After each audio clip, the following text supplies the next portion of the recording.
जय हिंद दोस्तों। आज हमारा जो क्लास होगा वो इंटरनल स्ट्रक्चर ऑफ द अर्थ की क्लास होगा।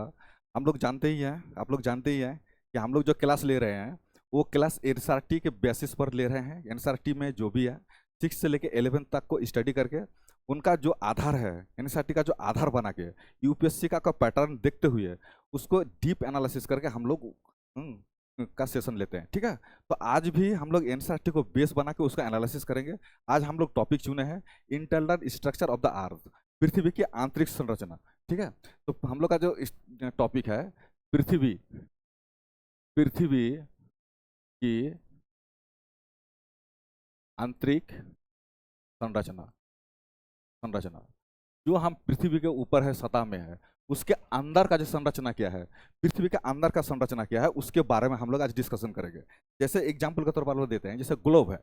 ठीक है, ये पृथ्वी का ही एक छोटा रूप है। तो पृथ्वी के सतह पे हम लोग तो है, ऊपर में वायुमंडल है, इसका स्ट्रक्चर है, सब कुछ हम लोग देख चुके हैं और इसको हम लोग स्टडी कर चुके हैं, चूंकि हम लोग देख भी रहे हैं। लेकिन इसके अंदर का क्षेत्र का जो बात है, इसके अंदर का क्षेत्र का जो हम लोग संरचना है, इसको हम लोग कैसे स्टडी करेंगे, उसकी जानकारी कैसे मिला, ये हम लोग आज स्टडी करेंगे। ठीक है, जो साइंटिस्ट है, जियोलॉजिस्ट है, उनको कैसे इसके अंदर का जो स्ट्रक्चर क्या क्या अंदर में क्या क्या बना हुआ है, तरल है, ठोस है, उसका रासायनिक संरचना क्या है, भौतिक संरचना क्या है, इसके बारे में जानकारी कैसे मिला हमारे साइंटिस्ट को, वो चीज़ हम लोग आज स्टडी करेंगे। ठीक है, तो इसके अंदर का चीज़, क्योंकि इतना ऐसा टेक्नोलॉजी हुआ नहीं है कि सतह से लेके इसका रेडियस केंद्र तक, त्रिज्या केंद्र तक 6371 किलोमीटर अंदर की जाए और मतलब आदमी पहुंच सके या फिर कोई मशीन पहुंच सके, ऐसा कुछ अभी तक टेक्नोलॉजी हुआ नहीं है। इसीलिए जो भी स्रोत है उस स्रोत के आधार पर हम लोग स्टडी करेंगे, जो हमको कौन दिया है, साइंटिस्टों ने दिया है, जियोलॉजिस्टों ने हम लोग को जानकारी दिए हैं। ठीक है, तो आज हम लोग दो तरह का स्रोत के बारे में पढ़ेंगे जो हम लोग देखे हैं। तो स्रोत, पृथ्वी के आंतरिक संरचना के बारे में हम लोग को जानकारी कैसे मिला, अंदर का जानकारी कैसे मिला, तो इसको सोर्स क्या है, सोर्स क्या है, सोर्स। तो एक तो सोर्स है डायरेक्ट सोर्स, हाँ, जिसको प्रत्यक्ष सोर्स के नाम से जाना जाता है, डायरेक्ट सोर्स, डायरेक्ट सोर्स। और दूसरा है इनडायरेक्ट सोर्स,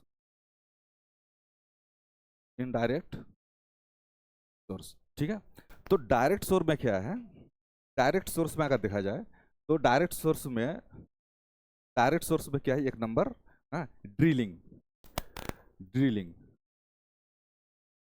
ड्रिलिंग। जैसे जो सतह है, जिस सतह है, सतह से ड्रिल करके कहाँ कितना दूर तक जाता है। अभी तक सबसे ज़्यादा ड्रिलिंग वो राशिया में हुआ है।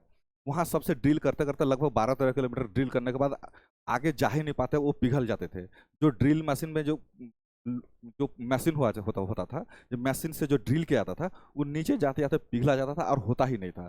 तो इसीलिए एक तो ड्रिलिंग है और दूसरा है खनन प्रक्रिया, जिसको माइंस के रूप से जानते हैं। और दूसरा है खनन प्रक्रिया, खनन के द्वारा, खनन यानी खनिज उत्पत्ति के दौरान जो खनन होता है उसको माइनिंग्स के रूप में जाना जाता है। माइनिंग उत्पत्ति के द्वारा जाना जाता है कि पृथ्वी का अंदर किस किस चीज़ का बना हुआ है। इनडायरेक्ट सोर्स किस तरह का है, जैसे टेम्परेचर, टेम्परेचर जिसको तापमान कहा जाता है, हाँ, तापमान, तापमान। दूसरा घनत्व, डेंसिटी। तीसरा तापमान, घनत्व। और आपका हो गया जैसे ज्वालामुखी, वैल्कनोज, हाँ,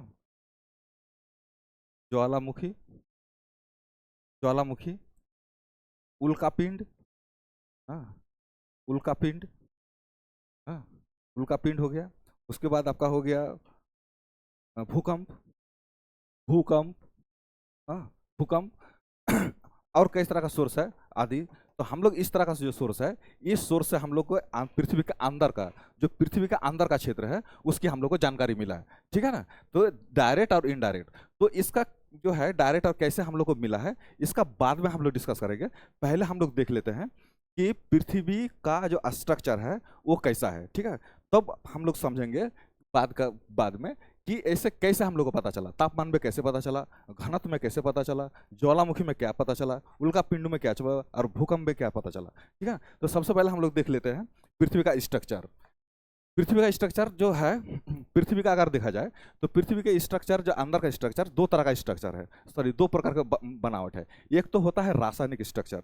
रासायनिक स्ट्रक्चर मतलब होता है क्या है कि उसका केमिकल संरचना किस तरह का है, पृथ्वी के सतह से लेकर रेडियस के केंद्र बिंदु तक यानी त्रिज्या तक, उसका रासायनिक संगठन क्या है, और दूसरा है भौतिक संगठन।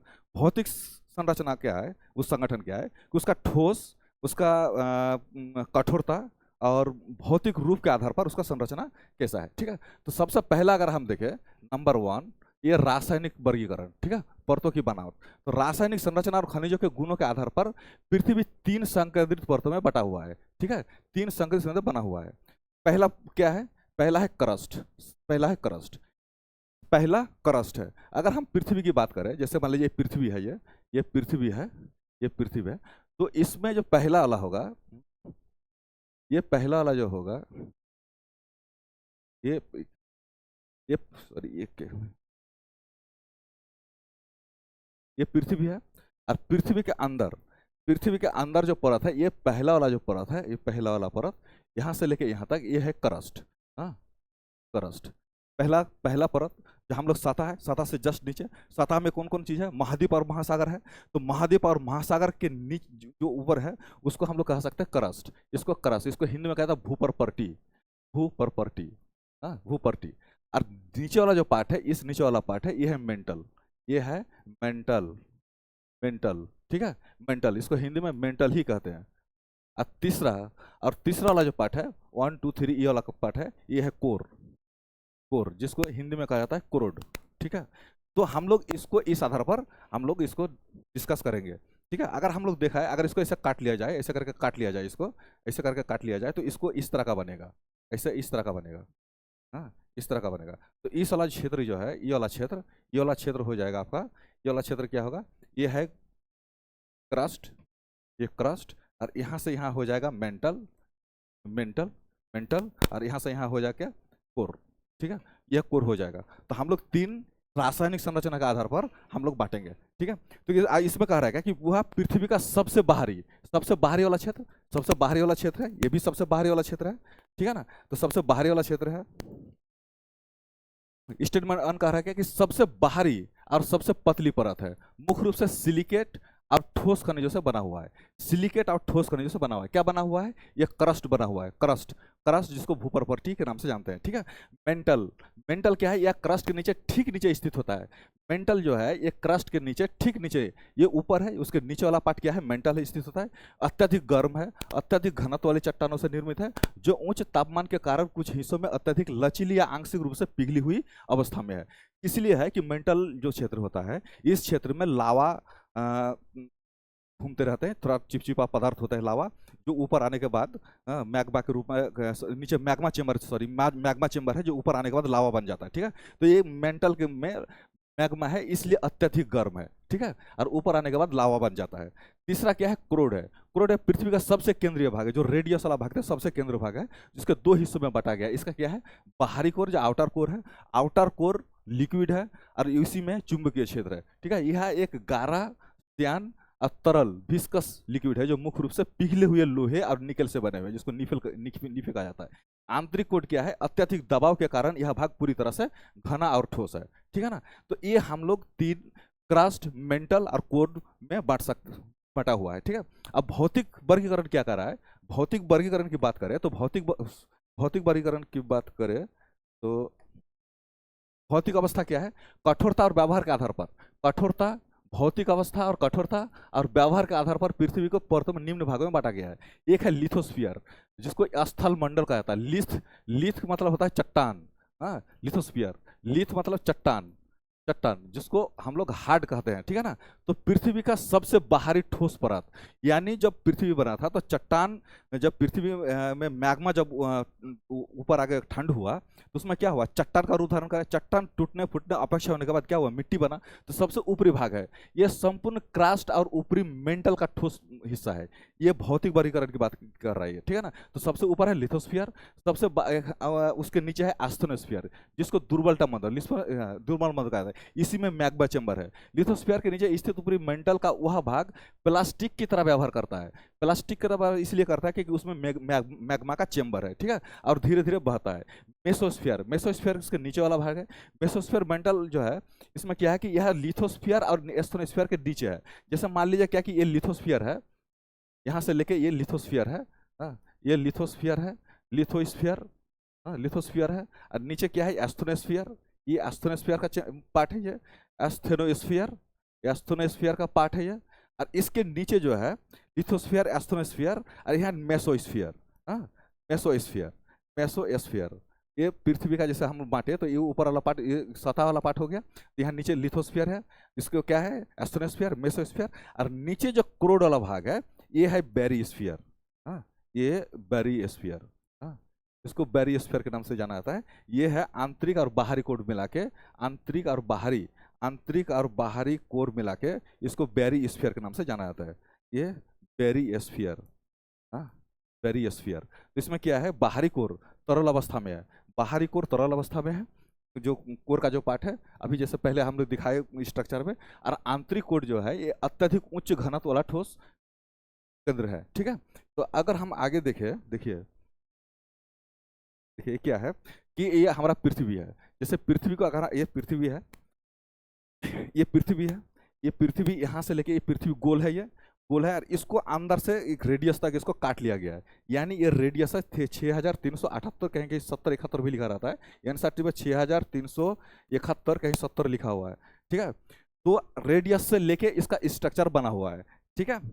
तो रेडियस से लेके स्ट्रक्चर जो बना हुआ है, तो सबसे पहले क्या है, ये लिथोस्फीयर है। यहाँ से लेके यहाँ तक क्या है, ये क्रस्ट है, 0 से लेके 100 किलोमीटर तक क्या है, ये क्रस्ट है, ये सबसे ठीक है, ये मोटाई में, ठीक है। यहाँ से लेके यहाँ तक पृथ्वी महाद्वीप और महासागर इसी क्रस्ट में है, ठीक है। और इसी क्रस्ट के नीचे क्या है, एस्थोनोस्फीयर है, लिथोस्फीयर के नीचे एस्थोनोस्फीयर है। और यहाँ से लेके यहाँ तक क्या है, ये मेंटल है, ये यहाँ से लेके यहाँ तक क्या है, ये मेंटल का क्षेत्र है, मेंटल का क्षेत्र है। तो क्रस्ट, ये क्रस्ट वाला क्षेत्र ऊपर, ये मेंटल है। और मेंटल से नीचे यहाँ से यहाँ तक कोर है, 2900 से 5100 किलोमीटर तक कोर है। और 5100 किलोमीटर से लेके 6371 किलोमीटर तक क्या है, 6301 किलोमीटर है कोर, कोर का क्षेत्र है, ठीक है। तो ये स्ट्रक्चर है, ये पहाड़ पर्वत है, ये सी है, और यहाँ से लेके मैदानी क्षेत्र है जो हम लोग बसे हुए हैं, ठीक है। तो ये कॉन्टिनेंटल पार्ट है, कॉन्टिनेंटल पार्ट है। और ये क्या है, ओशनिक पार्ट है, ओशनिक पार्ट है ये, ठीक है ना। आगे देख लेते हैं, आप देख लीजिए, यहाँ अगर इस पृथ्वी को अगर बांट दिया जाए तो ये ऊपर वाला क्षेत्र है, ये सबसे बाहरी क्षेत्र है जिसको क्रस्ट के नाम से जाना जाता है, इसको साइड के रूप में दिखाया गया है, ठीक है। तो क्रस्ट के रूप में उसके नीचे अगर कर दिया जाए, जैसे पृथ्वी है, ये ग्लोब है, ये पृथ्वी है, इसको काट लिया गया, ठीक है। इसको ऐसे या फिर ऐसे काट लिया गया, ऐसे ही काटा गया है, ऐसे काट लिया गया, ठीक है। इसको काट लिया गया इस दिखाने के लिए, इसको काटा गया है, मतलब पृथ्वी को नहीं काटा गया है, हम दिखाने के लिए काटा गया है। ये एक सिंपल है, ये इसको काट के अंदर का क्या चीज़ है, जैसे ये क्षेत्र जो है, इस क्षेत्र को जो है, ये रेडियस है 6371 किलोमीटर, हाँ उस सतह से लेके ये एक तरफ से ये अंदर का पार्ट है ये। तो ऊपर वाला क्या है, ऊपर वाला क्या है, क्रस्ट है। उसके नीचे वाला ये मेंटल है, ये मेंटल है। और यहाँ आउटर कोर है, ये क्या है, इनर कोर है, ठीक है ना। और इसको यहीं दिखाया गया है। ये 100 किलोमीटर क्या है, 100 किलोमीटर तक आपका है क्रस्ट।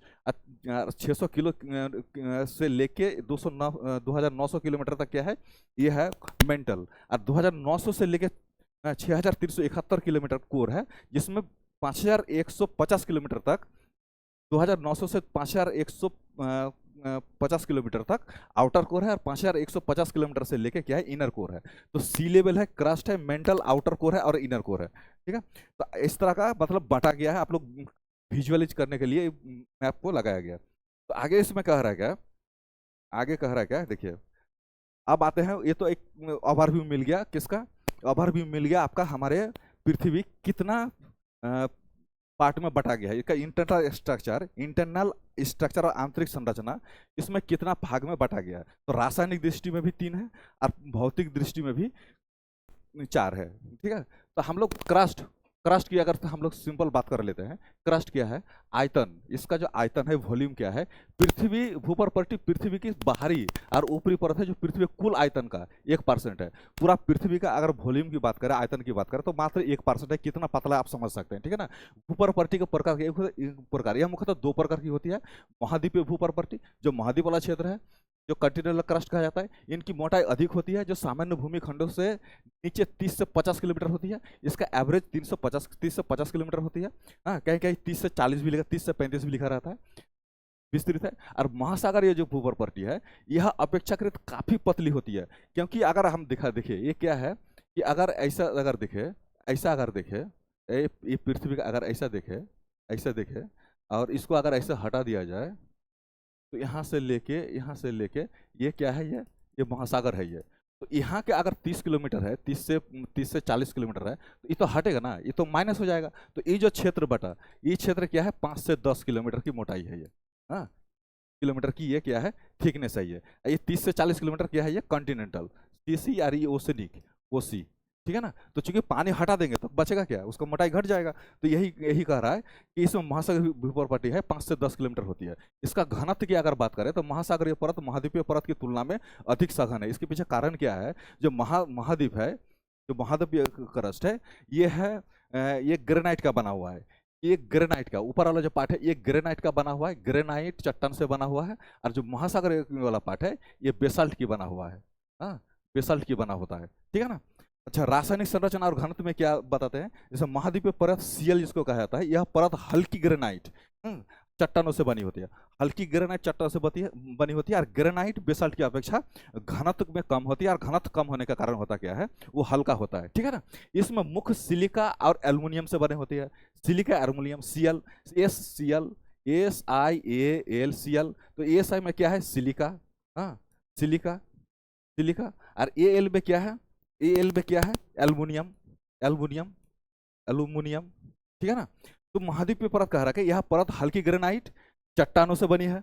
इसमें मुख्यतः सिलिका और एल्युमिनियम से बनी है प्रधानता होती है, इसलिए इसे सीएल के नाम से भी जाना जाता है, ठीक है। इसका घनत्व लगभग 2.5 ग्राम सेंटीमीटर क्यूब होती है। इसका घनत्व जो है, एवरेज घनत्व जो है महाद्वीपीय परत का 2.7, मतलब 2 से लेके 2.7 तक इसका माना जाता है एवरेज क्या है, ग्राम सेंटीमीटर क्यूब है। मतलब 1 सेंटीमीटर क्यूब में 2.7 ग्राम इसका घनत्व है, ठीक है। आगे इसमें कह रहा है कि महासागरीय परत, जिसको सीमा, सीमा SIMA, सीमा। तो सीमा में इसमें क्या है, इसमें क्या है, संरचना दृष्टि से ये बेसाल्ट का बना होता है। बेसाल्ट का जो गुणधर्म होते हैं वो ग्रेनाइट से डेंसिटी ज्यादा होता है, घनत्व अधिक होते हैं, और अधिक घनत्व होने के कारण ये भारी भी होता है, ठीक है। ये चट्टानों से बने। इसमें सिलिका, इसमें सिलिका, SI में सिलिका, सिलिका, हाँ, और मैग्नीशियम, MA से क्या है, ये मैग्नीशियम, मैग्नीशियम, मैग्नीशियम से बनी है। मैग्नीशियम की अधिकता होती है, इसी कारण इसे सीमा के नाम से जाना जाता है। बेसाल्ट चट्टानों से अधिक भारी होती है, जिसका घनत्व 3.3 ग्राम सेंटीमीटर क्यूब होती है। ये इसका गुणधर्म जो होता है, बेसाल्ट जो होता है ग्रेनाइट की अपेक्षा घनत्व देने के कारण ये भारी होते हैं। इसीलिए इसका जो डेंसिटी है बेसाल्ट ग्रेनाइट से अधिक है। इसका उसका क्या था, मैक्सिमम 2.7 था, इसका मैक्सिमम 3 ग्राम सेंटीमीटर क्यूब है। आगे देख लीजिए, इसमें कॉन्ड्राड असंबंध, कॉन्ड्राड डिस्कन्टिन्यूटी। कॉन्ड्राड डिस्कन्टिन्यूटी का मतलब ये होता है कि जो भी हमारे परत रासायनिक दृष्टि से है, एक परत से दूसरा परत तक, जैसे मान लेते हैं कि ये एक परत है, ये एक परत है, और नीचे एक परत है, एक परत है। तो यहाँ एक परत जो है, यहाँ से लेके ये परत तक, ये परत तक, यहाँ से लेके ये परत तक जो डिस्कन्टिन्यूटी है, असंबद्धता, जो उसको कहते हैं डिसकंटिन्यूटी, कंटिन्यूटी में नहीं है। किस आधार पर, संरचना के आधार पर, रासायनिक संरचना के आधार पर कंटिन्यूटी है। तो यहाँ से लेके यहाँ तक जो अलग अलग रासायनिक संरचना है, ये एक तरह का रासायनिक संरचना है, ये अलग प्रकार का रासायनिक संरचना है, उसी को कहा जाता है डिसकंटिन्यूटी। इसमें कहा जाता है कि कॉन्ड्राड डिस्कन्टिन्यूटी। कॉन्ड्राड महोदय ने जब इसको डिस्कवर किया तो उसी के नाम पर पाया गया क्या, कि महाद्वीपीय परत जो ऊपरी क्रस्ट और महासागरीय क्रस्ट के बीच की संक्रमण सीमा, जो बीच वाला क्षेत्र, मान लेते हैं कि एक सीमा है, जैसे पृथ्वी है, पृथ्वी के ऊपर महाद्वीप है, महासागर भी है। तो महासागर और महाद्वीप के बीच का जो मतलब लेयर, अंदर का लेयर का जो क्षेत्र है, जो संक्रमण, जो ट्रांजिशन क्षेत्र है, उसी को कहा जाता है कॉन्ड्राड डिसकंटिन्यूटी। डिसकंटिन्यूटी का मतलब यह है कि रासायनिक दृष्टि से अलग, ठीक है। तो कॉन्ड्राड असंबद्धता के रूप से जानते हैं। इसका तुलनात्मक अगर तालिका देख ले, तो महाद्वीपीय क्रस्ट, महासागरीय क्रस्ट, तो मोटाई क्या है, महाद्वीपीय क्रस्ट क्या है, 30 से 50 किलोमीटर, कहीं कहीं 30 से 40 किलोमीटर रहता है, और महासागरीय 30 से 10 किलोमीटर। इसको हम टेबल के रूप में बनाए हैं। मुख्य चट्टान ये क्या है, ग्रेनाइट की बना है महाद्वीप, और बेसाल्ट क्या है, महासागर है। ये हल्की परत है, ये भारी परत है। रासायनिक क्रम क्या है, सीएल है, सिलिकॉन एल्युमिनियम है, और ये सीमा है, महासागर ये सीमा है। औसत घनत्व क्या है, 2.7 ग्राम सेंटीमीटर क्यूब है, और महासागर क्या है 3.0 ग्राम सेंटीमीटर क्यूब है। ये अधिक घनत्व है, ये कम घनत्व है। सीमा रेखा क्या है, ऊपरी और निचली क्रस्ट के बीच को कॉन्ड्राड असंतता के रूप से जानते हैं, एक कॉन्ड्राड डिस्कन्टिन्यूटी के नाम से जानते हैं, ठीक है। अब आते हैं मेंटल। मेंटल के रूप में हम लोग अगर देखें तो मेंटल कौन से, मेंटल के क्षेत्र अगर हम देख ले तो इस क्षेत्र में देखिए, यहाँ से लेके यहाँ से लेके इस क्षेत्र से लेके यहाँ से लेके यहाँ तक क्षेत्र, इस क्षेत्र को हम लोग मेंटल, इस क्षेत्र को हम लोग मेंटल का हम लोग स्टडी करेंगे। इस क्षेत्र का जो स्ट्रक्चर है, इस क्षेत्र का स्ट्रक्चर है क्या है, ये जो है एस्थोनोस्फीयर के रूप से जानते हैं, ठीक है। तो इस क्षेत्र को हम लोग मतलब डिस्कस करेंगे। नेक्स्ट वाला देख लीजिए, मेंटल, ये वाला क्षेत्र,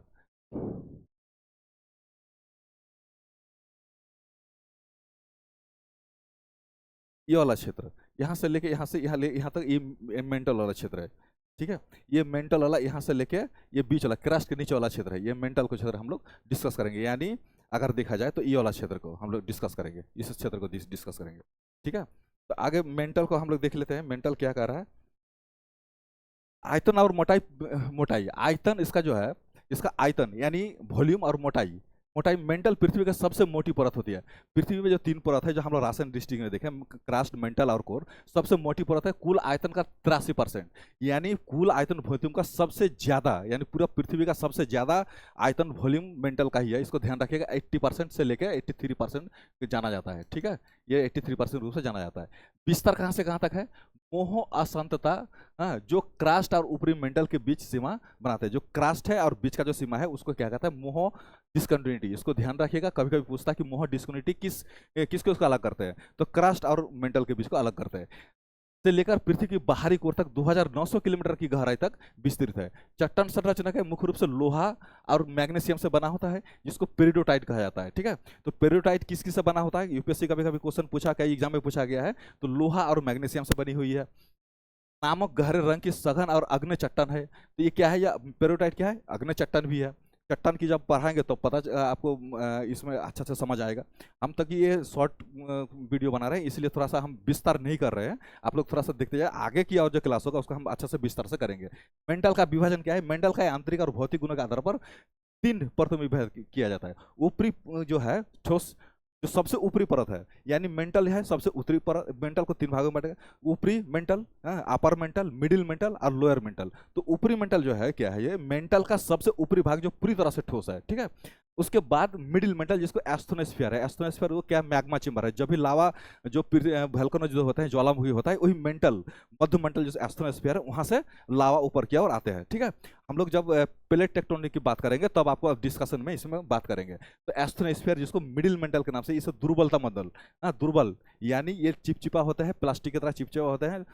जो मैग्मा जिसको हम लोग कहते हैं, अगर आप लोग टीवी वगैरह कहीं भी न्यूज वगैरह में देखे होंगे, यह परत अर्ध तरल होता है, पूरी तरह तरल नहीं है, अर्ध तरल है, मतलब ठोस से थोड़ा सा है। यह प्लास्टिक की तरह व्यवहार करती है और इसे अत्यंत धीमी गति से प्रभाव होता है, ठीक है। एस्थोनोस्फीयर को छोड़कर शेष मेंटल ठोस होता है। यानी मेंटल का जो एस्थोनोस्फीयर है, जो मिडिल मेंटल में है, और लोअर मेंटल का ऊपरी पार्ट है, वही थोड़ा सा चिपचिपा होता है, बाकी पूरा मेंटल ठोस है। आगे कह रहा है क्या, देखिए, भूआकृतिक क्रिया और प्लेट विवर्तनिकी के आधार पर मैग्मा की उत्पत्ति।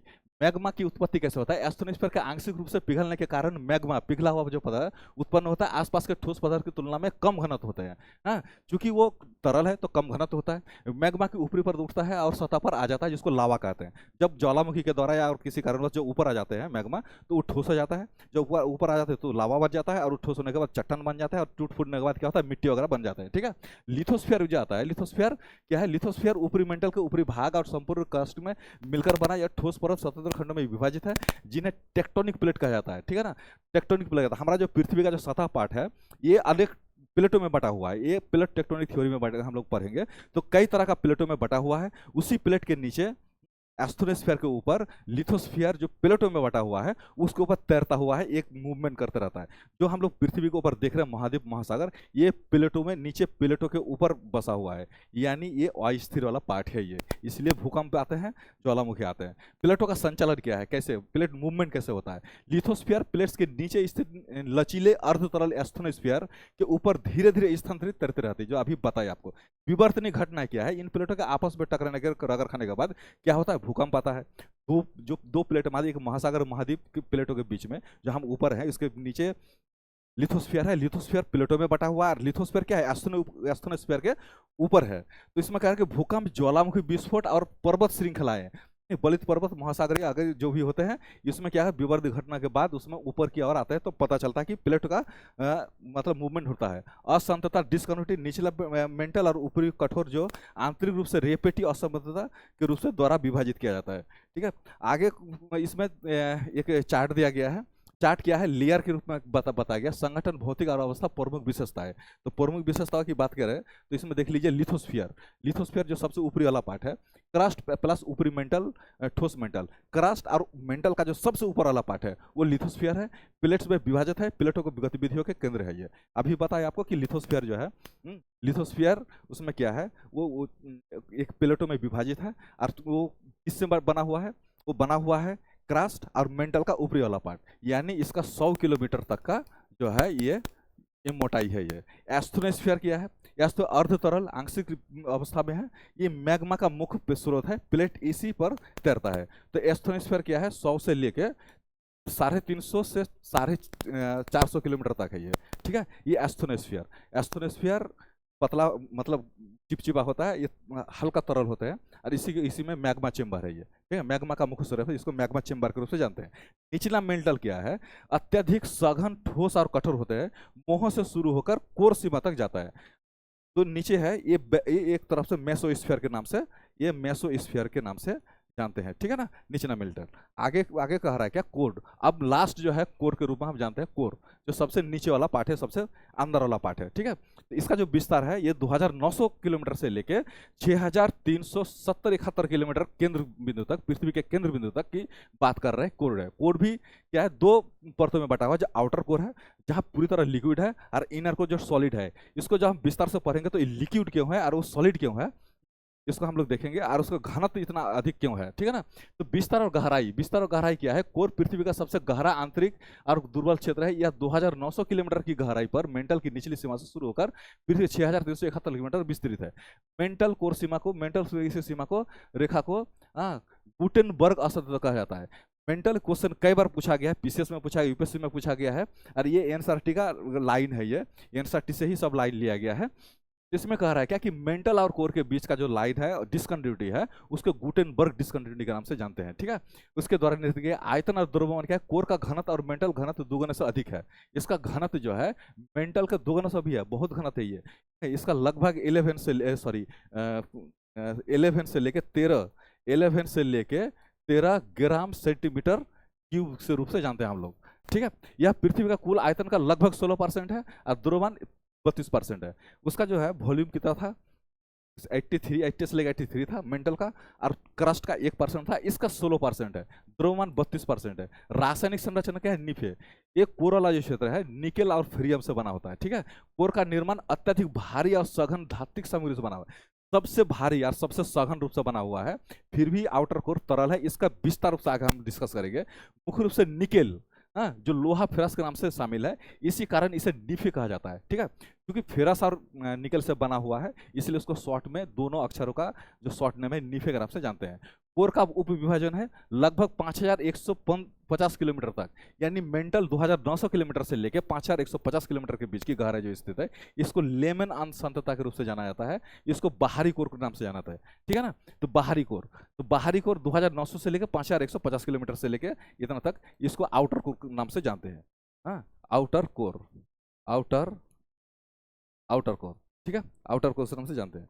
आगे भौतिक अवस्था, यह पूरी तरह से तरल अवस्था में है। आउटर कोर पूरी तरह तरल अवस्था में है, पूरी तरह तरल अवस्था में है, क्योंकि यहाँ अत्यधिक तापमान और लोहे एवं निकल के पिघला हुआ है। इतना तापमान होता है कि आउटर कोर का जो भी धात्विक खनिज है वो पिघला हुआ है, पूरी तरह पिघला हुआ है। और इसी में चुंबकीय, हमारा चुंबकीय जो क्षेत्र है वही आउटर कोर में ही होता है। आपको कई बार स्टेटमेंट में पूछा गया है, फिर यूपीएससी में भी पूछा गया है। इसके पिघले हुए लोहे होने के संवहनीय प्रभाव, कन्वेक्शन मूवमेंट होने के कारण ही पृथ्वी का चुंबकीय क्षेत्र, मैग्नेटिक फील्ड ऑफ द अर्थ, इसी में आता है। ठीक है, कि कारण क्या है कि इसमें कन्वेक्टिव मूवमेंट होता है। कन्वेक्टिव मूवमेंट, जब कन्वेक्टिव, हम लोग साइंस में पढ़े होंगे कि जब कन्वेक्टिव मूवमेंट होते हैं, या बाहरी क्षेत्र अगर ठोस है, अंदर छोटा है, बीच में अगर लिक्विड बन जाते हैं, तो क्या होता है, मैग्नेटिक फील्ड उत्पन्न हो जाता है। ठीक है ना, तो ये हो गया आपका क्या है, ये ये आउटर कोर की बात कर रहा है। इनर कोर की बात कर रहा है क्या? इनर कोर क्या है? जो आंतरिक कोर है 5150 किलोमीटर से लेके 6370 किलोमीटर पृथ्वी का केंद्र भौतिक अवस्था में है। भौतिक अवस्था पृथ्वी का यह सबसे केंद्रीय भाग ठोस अवस्था में है। सबसे ठोस, सबसे केंद्र वाला जो है इनर कोर है वो ठोस अवस्था में है। इसका तापमान बहुत अधिक होने के बावजूद अत्यधिक चक्रवर्ती दबाव, इसे क्रैशिंग प्रेशर के कारण सामग्रियां पिघली नहीं है। इतना दबाव है कि ये पिघली नहीं है ये, ठीक है ना। ठोस ठोस रूप में बंधी है, ये ठोस रूप में बंधी हुई है। घनत्व क्या है? 13 से लेकर 13.3 से लेकर 13.6 ग्राम सेंटीमीटर तक होती है, ठीक है। तो तीनों पार्ट को हम लोग शॉर्ट में डिस्कशन किए हैं, लॉन्ग में हम लोग आगे डिस्कशन करेंगे। गहराई, भौतिक अवस्था, मुख्य विशेषताएं क्या कर रहा है इसमें। इसमें बाहरी कोर क्या है? बाहरी कोर 2900 किलोमीटर से लेकर 5100 किलोमीटर तक ये तरल द्रव्य है, भूचुंबकीय क्षेत्र पाया जाता है बाहरी कोर में। इसको ध्यान रखिएगा, क्वेश्चन पूछ सकता है। बाहरी पृथ्वी का भूचुंबकीय क्षेत्र, मैग्नेटिक फील्ड कहाँ है? बाहरी कोर में है, ठीक है। आंतरिक कोर में क्या है? 5150 से लेकर 6000 किलोमीटर तक है, ये ठोस अवस्था में है। अत्यधिक उच्च घनत्व है, 1330 से लेकर इतना तक किलोमीटर है। सीमा रेखा बाहरी और आंतरिक सीमा कोर को बीच के संक्रमण को लेहमैन असंतुलता, लेहमैन डिसकंटिन्यूटी, बाहरी और आंतरिक, इनर कोर और आउटर कोर के बीच वाला क्षेत्र, यानी रासायनिक संगठन अलग अलग होने के कारण, उसका भौतिक गुण अलग अलग होने के कारण उसका जो डिसकंटिन्यूटी है, जो कंटिन्यूटी में नहीं है, ये कंटिन्यूस में नहीं है, अलग अलग कंटिन्यूस में है। डिसकंटिन्यूटी, इसको क्या कहता है? लेहमैन कंटिन्यूटी, डिसकंटिन्यूटी के नाम से जानते हैं। तो हम लोग ये शॉर्ट वीडियो हुआ, शॉर्ट वीडियो एक तरफ से बनाए हैं आप लोग एक परिचय देने के लिए। इसके लिए हम एक लंबा वीडियो लेकर आ रहे हैं, इसको थोड़ा समझिए। इसको जब लॉन्ग डिस्कस करेंगे तब आप लोग को पूरा आएगा। इसमें 1-1.5 घंटा का वीडियो हम लेकर आएंगे, 1.5 घंटा का पूरा इंटरनल स्ट्रक्चर ऑफ द अर्थ को बहुत अच्छा से डिस्कस करेंगे, ठीक है। तब तक ये शॉर्ट वीडियो को आप लोग समझिए। जय हिंद।